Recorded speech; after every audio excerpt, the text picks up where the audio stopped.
Investing in the stock market, one of the most talked about paths to building wealth.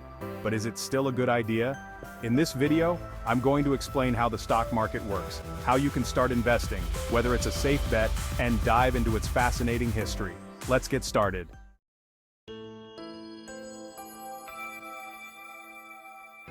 At its core, the stock market is a place where buyers and sellers trade ownership in companies through shares of stock.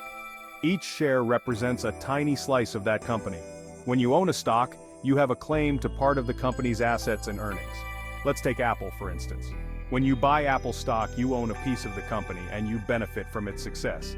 As Apple's business grows, so does the value of its stock, meaning the price of your shares might increase. On the flip side, if Apple struggles, your stock could decrease in value. Stocks are traded on stock exchanges like the New York Stock Exchange, NYSE, and NASDAQ. These platforms make it easy for investors to buy and sell shares almost instantly. But the stock market is more than just companies, it's a reflection of the economy. As economies grow, so does the stock market. But the reverse can also be true during recessions or market downturns. And don't forget about dividends. Some companies, particularly stable, established ones, pay out a portion of their profits to shareholders in the form of dividends. This means you can earn a steady income just by holding on to certain stocks.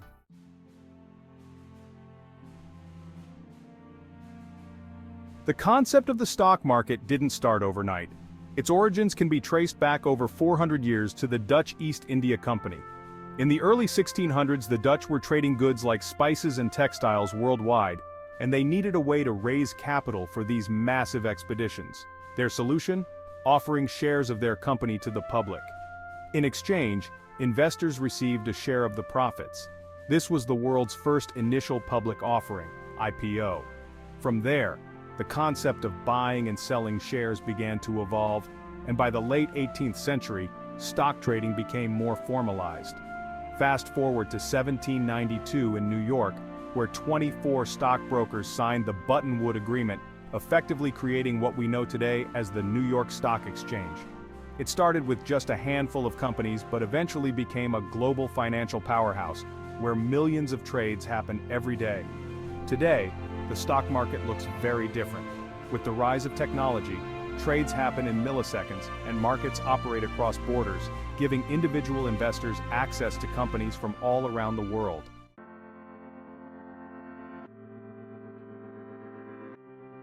Now let's talk about how you can get started in the stock market.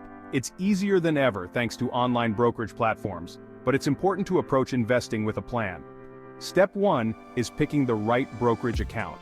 Whether you choose Robinhood, Vanguard, Fidelity, or E*Trade, it's important to consider factors like account fees, ease of use, and what kind of tools they offer for beginners. Look for accounts with low commissions and no account minimums, especially if you're just starting out.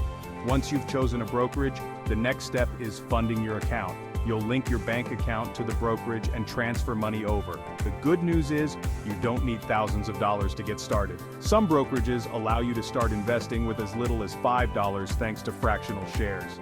Now comes the fun part, choosing your investments. You can buy individual stocks if you're confident in certain companies, or you can reduce your risk by investing in ETFs or mutual funds, which allow you to own a small piece of many different stocks.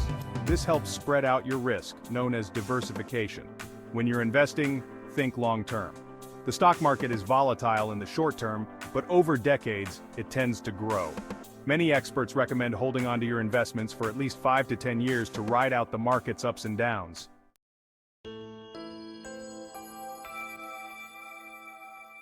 Now that you know how to invest, the next question is, should you? Let's break it down with some pros and cons. First, the stock market has a proven track record of long-term growth.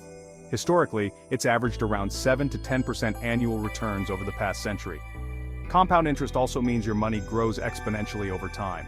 If you reinvest your earnings, you'll see your investment snowball. Second, the stock market is accessible to everyone. Thanks to fractional shares, anyone can invest with just a few dollars. You don't need to be rich to start, and you can slowly build your portfolio over time. And third, investing in stocks offers the potential for passive income. If you invest in dividend-paying stocks, you'll earn regular income without having to sell your shares. But there are some cons. The stock market can be incredibly volatile. You've probably seen headlines about major stock market crashes, like the dot-com bubble in 2000 or the 2008 financial crisis. Prices can drop quickly, and if you panic and sell during a downturn, you could lock in losses. Another risk is that individual stocks can fail. If a company goes bankrupt or doesn't perform well, your investment could lose a lot of value.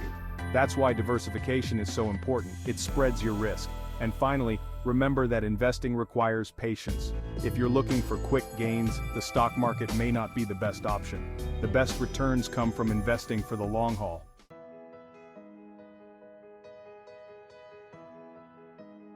Is the stock market safe? The answer is, it depends. Over the long term, the market has shown resilience. However, in the short term, it can be risky. Throughout history, there have been numerous market crashes, some of which wiped out massive amounts of wealth. The Great Depression in 1929 saw stocks fall by almost 90%, and the 2008 financial crisis saw major indexes lose nearly 40% in a single year. Yet, in both cases, the market eventually recovered. In fact, after each crash, the market not only recovered but reached new all-time highs.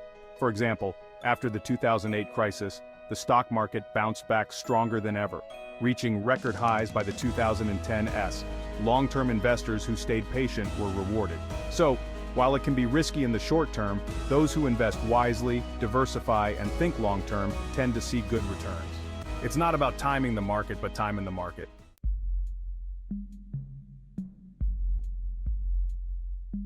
The bottom line is that the stock market can be a powerful tool for building wealth, but it isn't for everyone. If you're comfortable taking on some risk and can commit to a long-term strategy, it could be a great fit for you. But if you're someone who needs quick access to cash or you're not comfortable with the potential ups and downs, it might not be the best option.